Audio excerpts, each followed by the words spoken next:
Rruga e Qukës Qaf Ploç u përurua me daulle, valle dhe bukë me qiqra.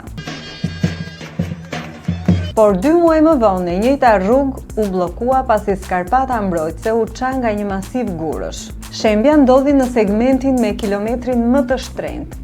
9.2 kilometrat e fundit të rrugës Qukës Qaf Ploç kushtuan $70 milion, thënë ndryshe $7.6 milion për 1 kilometër. Për të lehtësuar qarkullimin, autoriteti rrugor ndërtoi një rrugë paralele të përkohshme.